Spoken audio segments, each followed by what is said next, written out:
జై హింద్, జై భారత్, జై తెలంగాణ. ఫ్రెండ్స్, నేను మీ Girish Daramuni. Welcome to our channel Chitragupta. మనం ప్రతిసారి ఒక మాట మాట్లాడతాం ఫ్రెండ్స్, ఏందనంటే నేను విమర్శిస్తా, కాకపోతే ఎవరైతే దేశానికి సేవ చేస్తారో, నిష్పక్షపాతంగా సేవ చేస్తారో, దేశ ప్రయోజనాలకు నిలబడతారో, 24/7 కష్టపడతారో వాళ్లకు సమర్థిస్తా అని చెప్పి కూడా మనం మాట్లాడినాం. మన ఓటు వాళ్ళకే వేస్తా. విమర్శించుకుందాం, కానీ దేశ భవిష్యత్తును నిలబెట్టుకోనికి కూడా, మన భవిష్యత్తు గట్టిగా ఉండడానికి కూడా వాళ్ళని గెలిపించుకుందాం అనే మాట నేను ఎన్నోసార్లు మాట్లాడతా. ఇవాళ నేను మాట్లాడుతున్న టాపిక్ కూడా అట్లాంటిదే. వెనకటికి కూడా ఇట్లాంటివి జరిగినాయి, కాకపోతే ఏది ఎఫెక్టివ్గా నడిచింది, ఎఫిషియన్సీ దేన్ని పెంచింది, దేశ ఆర్థిక వ్యవస్థను ప్రజలకు సంక్షేమం అంటాం కదా, ఎవరికి మంచిగా అందజేసింది అనే దాని మీదనే ఇలా చర్చ చేద్దాం. డిబిటీ, డైరెక్ట్ బెనిఫిట్ ట్రాన్స్ఫర్ అని చెప్పి మనం మాట్లాడతాం. ఒక welfare delivery, anti leakage fire wall, ఒక ఫైనాన్షియల్ ఫిజికల్ బ్రీతింగ్ రూమ్. ఏంది గిరీష్ ఇంత కాంబినేషన్ చేసినావు ప్లస్ ప్లస్ ప్లస్ అని అంటే, వెనకటికి సంక్షేమం పైసా అనేది మధ్యవర్తులు, ఫేక్ ఐడీలు, గోస్ట్ అకౌంట్లు, పొలిటికల్గా బాగా దగ్గరున్న మనుషులకు, ఈ నెట్వర్కులకు పైసా జారిపోయేది. వెనకటికి పూర్వ ప్రధాని రాజీవ్ గాంధీ గారు కూడా ఒక మాటను అన్నారు, నేను రూపాయి సంక్షేమానికి ఖర్చు చేస్తే యాక్చువల్గా ప్రజలకు 10 పైసలో 25 పైసలో వస్తున్నది. నంబర్ పక్కకు పెడదాం, బట్ అందులో నుంచి మేజర్గా పైసలు పోతున్నాయి అని చెప్పి నేను మాట్లాడడం కాదు, పూర్వ ప్రధాని రాజీవ్ గాంధీ గారు మాట్లాడిన మాటలే. ఇవాళ verified digital trials real beneficiaries దగ్గరికి పోతున్నాయి అని అంటే, 1 కాదు 2 కాదు, సుమారు ఎంత friends, 5.14 lakh crores exact amount ఏదైతుంది చూడు, డైరెక్ట్ బెనిఫిట్ ట్రాన్స్ఫర్ సిస్టమ్ కింద ప్రజలకు అందజేసిండ్రనంటే, ఇప్పుడు మాట్లాడదాం. ఎంత?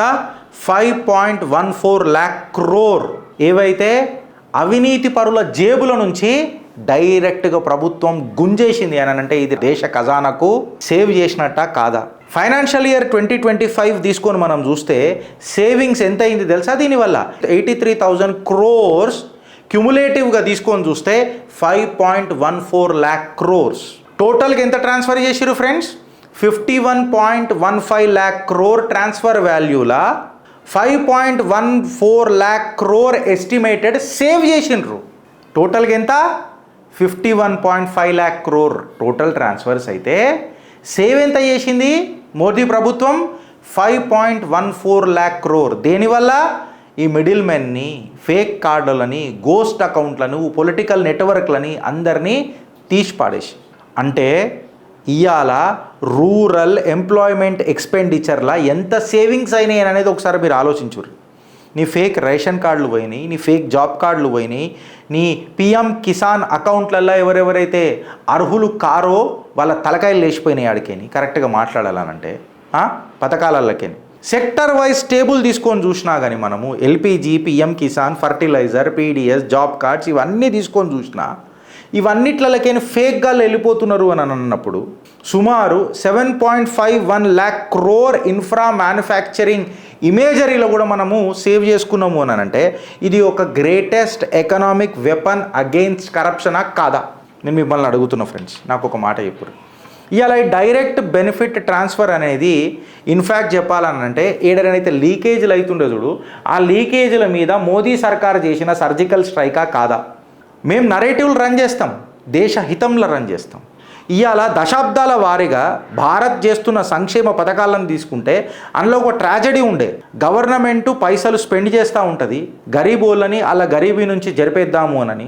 బట్ ఎక్కడనో సమ్వేర్ బిట్వీన్ మన దేశ ఖజానా మధ్యలో ఎవరెవరైతే యాక్చువల్ బెనిఫిషరీ గరీబోళ్ళు ఉంటారు కదా, వీళ్ళ మధ్యలో అదృశ్యపు చేతులు వచ్చేసి కమిషన్ కొట్టేసి పైసలు ఎత్తుకోబోతాయి. గరీబోళ్ళేమో లైన్లలో నిలబడి క్యూలలో నిలబడుతున్నారు. ఈ మిడిల్ మెన్ల దళారులు కంఫర్ట్ జోన్లలో పైసలు దొబ్బుతున్నారు. ట్యాక్స్ పేయర్ 2 సార్లు పైసా కడుతున్నాడు. ఇది గుర్తుపెట్టుకోండి. ఒకసారేమో నువ్వు ట్యాక్స్ కడుతున్నావు, దాని తర్వాత దోసుకో దొబ్బుతున్నాడు కదా ఇంకొకడు, అది డబ్బులే కదా, లేకపోతే నీ దగ్గరికి తిరిగి వస్తుంది కదా. అంటే అసుర బెనిఫిషరీలు ఎవరెవరైతే ఉన్నారో చూడు, యాక్చువల్ సిటిజన్లకు రానియకుండా దోసుకో దొబ్బుతున్నారు భస్మాసురులని, వాళ్ళను భస్మం చేసింది ఈ డైరెక్ట్ బెనిఫిట్ ట్రాన్స్ఫర్ పథకం కింద 5.14 lakh crore estimated savings. Direct benefit transfer ఎప్పుడైతే మోదీ గారు మాట్లాడినరు చూడు, అది ఒక స్లోగన్ కాదు, అది స్పీచ్ కూడా కాదు. ఇన్ఫ్యాక్ట్ చెప్పాలనంటే అదొక డిజిటల్ పైప్ అయింది. గవర్నమెంట్ అకౌంట్ నుంచి బెనిఫిషరీ అకౌంట్కి నేరుగా పైసలు పోనికే. వాస్తవమా కాదా ఫ్రెండ్స్? ఈ నంబర్ ఒక స్టోరీ చెప్తున్నది. ఏందనంటే 5.1 lakh crore ఇలా మనం సేవ్ చేసుకున్నామనంటే, లీకేజీలు ప్లగ్ చేసుకున్నామనంటే, డూప్లికేట్ ఎంట్రీలు తీసేసి ఫేక్ బెనిఫిషరీని డిలీట్ చేసేసి జెన్యూన్ రిసిపెంట్స్ల కోసము. అంటే అఫీషియల్గా మనం ఎంత సేవ్ చేసినాం ఫ్రెండ్స్? ఈడ ఒకసారి నువ్వు అర్థం చేసుకో. కేవలం ఫైనాన్షియల్ ఇయర్ 25లోనే 83,000 కోట్లు మనం సేవ్ చేసుకున్నామనంటే పోరగల్ల మజాక. మళ్ళీ ఒకసారి చెప్తున్నా, ఎంత ట్రాన్స్ఫర్ చేసినాం? కంప్లీట్గా వాల్యూ 51.5 lakh crores. అందులో సేవ్ చేసినాము 5.14 lakh crore. ఇప్పుడు ట్రాన్స్ఫర్ వర్సెస్ సేవింగ్స్ అని మనం తీసుకొని చూస్తే దీన్ని 2 నంబర్గా డివైడ్ చేయొచ్చు. First 51.5 lakh crore and 5.1 lakh crore. ఈ నంబర్స్ ఇప్పుడు జర డిస్కస్ చేద్దాం. డెలివరీ స్కేల్ ఏదైతుందో కంప్లీట్గా మనీ అనేది ట్రాన్స్ఫర్ చేసినప్పుడు ఇది టోటల్గా మనం ఎంత ట్రాన్స్ఫర్ చేసినాం? 51.5 lakh crores. ఎప్పటి నుంచి? ఫైనాన్షియల్ ఇయర్ 2015 నుంచి. Financial year 26 direct benefit transfers ఏ స్థాయికి పోయినాయి రికార్డ్గా? ఈ పర్టికులర్ ఇయర్ది 7.51 lakh crore. ఎన్ని స్కీమ్లకు? 328 స్కీమ్లకు. నౌ సెకండ్ నంబర్ మాట్లాడదాం, డిస్కస్ చేద్దాం. 5.14 lakh crore. ఇది కేవలం ట్రాన్స్ఫర్ అమౌంట్ కాదు, ఇది ఎస్టిమేటెడ్ లీకేజ్ ప్లగ్ చేసింది. నా పైసా సేవ్ చేసింది. ఫేకు, డూప్లికేటు, ఎలిజిబుల్ బెనిఫిషరీలు ఎవరెవరైతే ఉన్నారో వాళ్ళని తీసేసింది. అంటే 51.5 lakh పైసలు పబ్లిక్కి రీచ్ అయితే 5.14 lakh crore leakage tax payer money కాపాడిండ్రు. ఇది కదా అసలైన సిసలైన హెడ్లైన్. ఏడికైనా వచ్చింది అనుకున్నావు, పొరగల మజాకాయ వచ్చిందని అనుకున్నావు. ఇది 5.14 lakh crore సేవింగ్ అయిందని అంటే, లీకేజీలు ప్లగ్ అయినాయంటే సుమారు 6.36 crore duplicate fake non existent ration cards delete చేసిండ్రు. ఈ 6.36 crore డిలీట్ చేసినందుకు ఫేక్ ఎంట్రీలను సుమారు 3.13 lakh crore ఎస్టిమేటెడ్ సేవింగ్స్ అయినాయి. అంటే 61% of the total direct beneficiary transfers ఉన్నాయి చూడు, ఇంట్లో మనకు లాభాలు దొరికినాయా దొరకలేదా? రూరల్ ఎంప్లాయ్మెంట్లో తీసుకుంటే సుమారు 1.32 crore fake duplicate job cards మన్రేగాలలా డిలీట్ చేసినాం. ఇలా కాంగ్రెస్ వాళ్ళు ఇలా మాట్లాడుతున్నారు, మన్రేగా మీద మేము పెద్ద పెద్ద లొల్లీలు చేస్తామని చెప్పి మాట్లాడుతున్నారు. 1.32 crore ఫేక్ ఎంట్రీస్ డిలీట్ అయినాయి. ఎంత రెవెన్యూ జనరేట్ అయింది తెలుసా సేవింగ్స్ రూపంలో? 74,888 crores. ఎల్పిజి కనెక్షన్లలో కూడా 4.09 4.09 crore duplicate fake non existent inactive LPG కనెక్షన్లు తీసేస్తే 74,031 కోట్లు సేవ్ అయినాయి ఫ్రెండ్స్. నంబర్లు చెప్పి మాట్లాడుతున్నాం ఆధారాలతోనే మీ చిత్రగుప్త. పిఎం కిసాన్లో తీసుకొని చూస్తే 2.117 ఇనెలిజిబుల్ బెనిఫిషరీలను తీసేస్తే 22,106 కోట్ల రూపాయలు దేశ ఖజానాకు సేవ్ అయినాయి. ఫర్టిలైజర్లకు కూడా 158 లక్షల మెట్రిక్ టన్నుల ఫర్టిలైజర్ సేల్ రీటైలర్లకు పోతుండే, దానివల్ల ఎస్టిమేటెడ్ సేవింగ్ మనకి ఎంత సేవ్ అయింది? 18,700 కోట్లు. ఇది మ్యాథమెటిక్స్ కాదు, ఇది రేషన్ కార్డ్ గేమ్ కాదు, ఇది యాక్చువల్గా చెప్పాలనంటే ఇది స్టోరీ కాదు ఫ్రెండ్స్, ఇది మ్యాథమెటిక్స్. ఫేక్ రేషన్ కార్డులు పోయినాయి, ఫేక్ జాబ్ కార్డులు పోయినాయి, ఫేక్ ఎల్పిజి కనెక్షన్లు పోయినాయి, ఇన్ఎలిజిబుల్ ఫార్మర్లు ఫేక్ ఫార్మర్ల అకౌంట్లు పోయినాయి, ఎక్సెస్ ఫర్టిలైజర్లు తీసుకొని రైతులకు గండి కొట్టే నా కొడుకులను తీసిపడుతూపిండ్రు. This is what we called as governance by verification. ఇది పొలిటికల్గా చాలా మ్యాటర్ అవుతుంది. ఎందుకనంటే డైరెక్ట్ బెనిఫిట్ ట్రాన్స్ఫర్ అనేది ఒక టెక్నాలజీ స్టోరీ కాదు, ఒక పవర్ స్టోరీ. ఒక ఓల్డ్ వెల్ఫేర్ మోడల్ లీకేజ్ అనేది యాక్సిడెంట్ లెక్క చూపించినప్పుడు, లీకేజ్ అనేది మన పొలిటికల్ ఎకానమీకి గండి కొడుతున్నప్పుడు, ఫేక్ కార్డులు ఇవి కేవలం జస్ట్ ఫ్రాడ్ కాదు. ఇన్ఫ్యాక్ట్ చెప్పాలనంటే ఈ ఫేక్ ఐడీలతోని వీళ్ళు ఓటు బ్యాంకుని ఇన్స్ట్రుమెంట్ లెక్క వాడుకొని ఓటు బ్యాంక్ పాలిటిక్స్ చేసిర్రా లేదా? అలా కార్యకర్తలకు పైసలు పంచుకుంటా భస్మాసుర అకౌంట్లను పెట్టి డేటా ఎర్రర్లను చూపించి పైసలు దొబ్బుక తిన్నరా లేదా? ఇవాళ డైరెక్ట్ బెనిఫిట్ ట్రాన్స్ఫర్ అనేది ఒక స్ట్రక్చర్ అయి మన ముంగట నిలబడ్డది. ఇప్పటిదాకా చెప్పిన నంబర్లు జిగర్ల దమ్ముంటే ఎవరైనా కౌంటర్ ఇవ్వండి. డైరెక్ట్ బెనిఫిట్ ట్రాన్స్ఫర్ అనేది వెల్ఫేర్ని రెడ్యూస్ చేసింది అని చెప్పారు. మన దేశంలో ఎవడు ఫోన్ వాడతాడు అని అన్నాడు కొంతమంది ఆర్థిక శాస్త్రవేత్తల రూపంలో ఉన్న ఆర్థిక మంత్రులు.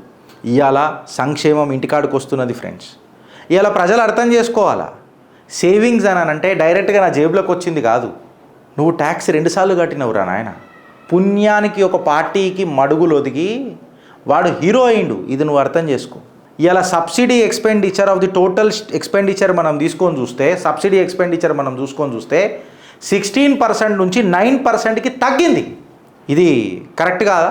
ప్రెస్ ఇన్ఫర్మేషన్ బ్యూరో రిపోర్ట్ ప్రకారము 2025 రిపోర్ట్ తీసుకొని చూస్తే డైరెక్ట్ బెనిఫిట్ ట్రాన్స్ఫర్ వల్ల వెల్ఫేర్ ఎఫిషియన్సీ ఇంపాక్ట్ అనేది 16 రెట్లు పెరిగింది. 11 crore నుంచి 176 crore పెరిగింది. సబ్సిడీ ఎక్స్పెండిచర్ అనేది తగ్గింది. మనకు టోటల్ ఎక్స్పెండిచర్లో 16% ఉండేది 9% అయింది. జస్ట్ ఒక ఎగ్జాంపుల్ చెప్తున్న ఫ్రెండ్స్, ఇప్పటిదాకా మాట్లాడిన డేటా మీ ముంగటికి ఉండాలని. కేవలం రేషన్ వే ఎన్ని డూప్లికేట్ ఎగరగొట్టిరు? 6.36 crores. రూరల్ మన జాబ్ కార్డ్స్ ఉంటాయి కదా 1.32 crores. ఎల్పిజి కనెక్షన్లలో 4.09 crores. పిఎం కిసాన్ కింద 2.1711 crores. ఫర్టిలైజర్స్ కింద 158 lakh మెట్రిక్ టన్స్. ఎంత సేవ్ అయింది టోటల్గా? ఇవన్నీ తీసుకొని లెక్కేస్తే 5.14 lakh crore. Direct benefit transfer 148 కోట్ల జనాభా. డైరెక్ట్ పేమెంట్ మెకానిజం ఇది అర్థం కాదా? ఇది ఆడిట్ కాదా? చెప్పురి, వెనకటికి ఎట్లా చేసిరు కాంగ్రెస్ వాళ్ళు? మన్రేగా మీద ఏడుస్తున్నారు ఇవాళ. ఇది ఫైర్ వాల్ కాదా? ఫైనాన్షియల్ లీకేజెస్ని ప్లగ్ చేయనికే 5.14 lakh crores ఎస్టిమేటెడ్ గెయిన్స్ అని అంటే ఇది ఒక బిగ్గెస్ట్ ఇప్పటిదాకా చేసిన అవినీతి పట్ల పెద్ద పోరాటమా కాదా? ఇండియా ఫైనాన్స్ స్టోరీలో డీబీటీ అనేది కేవలం ఒక ట్రాన్స్ఫర్ ఆఫ్ మనీ కాదు ఫ్రెండ్స్, మధ్యలో ఉన్న దళారులను ఊడవీకే ఒక తపస్సు. ఆలోచిస్తావా లేక అనుభవిస్తావా? భారత్ మాతాకి జై.